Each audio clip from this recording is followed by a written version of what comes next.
ഇപ്പോൾ സാറേ ഒരു ക്ലയൻറ്റ് നമ്മുടെ അടുത്ത് വന്നിട്ട് അവരുടെ ബിസിനസ്സിനെ അല്ലെങ്കിൽ അവരുടെ പ്രൊഡക്റ്റിനെ ഒന്ന് ഡിജിറ്റൽ മാർക്കറ്റിംഗ് ചെയ്ത് തരണം എന്ന് പറയാന്നുണ്ടെങ്കിൽ നമ്മൾ എങ്ങനെ ഏതൊക്കെ രീതികൾ അവരോട് പറയാം, ഏതൊക്കെ മെത്തേഡ്സ് അവരോട് പറയാം, എങ്ങനെയൊക്കെ നമ്മളത് ഡിജിറ്റൽ മാർക്കറ്റിംഗ് ചെയ്യാൻ പറ്റും, എത്ര അതിൽ നിന്ന് എത്ര ലീഡ് അവർക്ക് കിട്ടും എന്നുള്ള കാര്യങ്ങളൊക്കെ നമ്മൾ എങ്ങനെയാണ് കസ്റ്റമേഴ്സിനോട് പറയാം?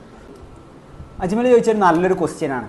ഒരു ക്ലയൻറ്റ് നമ്മളെ അടുത്തേക്ക് എത്തിയാൽ എങ്ങനെ അവർ ജസ്റ്റ് നമ്മളോട് പറയാം ഇതൊന്ന് മാർക്കറ്റ് ചെയ്യണം, ഈ ഒരു പ്രൊഡക്റ്റ് മാർക്കറ്റ് ചെയ്യണം, ഈ സർവീസ് മാർക്കറ്റ് ചെയ്യണം എന്നായിരിക്കും.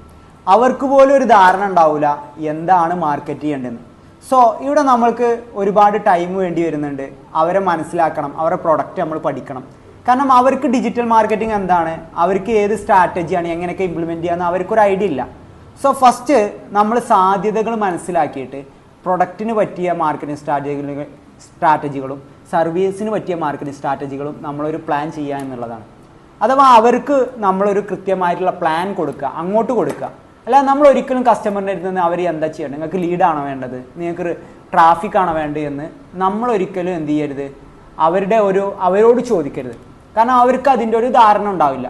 പിന്നെ മാത്രമല്ല നമ്മളെപ്പോഴും ഒരു വർക്ക് നമുക്ക് വരുമ്പോൾ നമ്മൾ കൃത്യമായിട്ട് ഇന്നത് ചെയ്യാമെന്നവരോട് അവരോട് പറയുന്നതിന് പകരം ഒരു നല്ലൊരു മാർക്കറ്റിംഗ് പ്രപ്പോസൽ ക്രിയേറ്റ് ചെയ്തിട്ട് അവർക്കൊരു മാർക്കറ്റിംഗ് സ്ട്രാറ്റജി പ്ലാൻ ചെയ്യലാണ് എപ്പോഴും ബെറ്റർ ആവുക. നിങ്ങൾ നേരിട്ട് അവരോട് സംസാരിക്കുമ്പോൾ ഒരിക്കലും നിങ്ങൾക്ക് പ്രോപ്പറായിട്ടുള്ള ഒരു ക്ലാരിറ്റി കൊടുക്കാൻ കഴിയില്ല. ഈ ക്ലാരിറ്റി ഉണ്ടാകുമ്പോഴാണ് നിങ്ങൾക്ക് കൃത്യമായിട്ട് വർക്ക് ചെയ്യാനും നല്ലൊരു റിസൾട്ട് ഉണ്ടാക്കുവാനും സാധിക്കുകയുള്ളൂ. അതുകൊണ്ട് തന്നെ ഒരിക്കലും ക്ലയൻറ്റ് നമ്മളോട് പറയുമ്പോൾ ഒരു പെട്ടെന്നുള്ള ഒരു ആൻസർ കൊടുക്കാതെ പകരം നമ്മൾ നല്ലൊരു മാർക്കറ്റിംഗ് സ്ട്രാറ്റജി ഉണ്ടാക്കിയിട്ട് അത് അവർക്ക് പറഞ്ഞു കൊടുത്ത് അതിനൊരു അപ്രൂവൽ മേടിച്ചതിന് ശേഷം അതിൽ ഫോക്കസ് ചെയ്യുകയാണെങ്കിൽ നിങ്ങൾക്ക് നല്ല റിസൾട്ട് ഉണ്ടാവും, ക്ലയൻറ്റിന് നല്ല സാറ്റിസ്ഫൈഡും ആവും.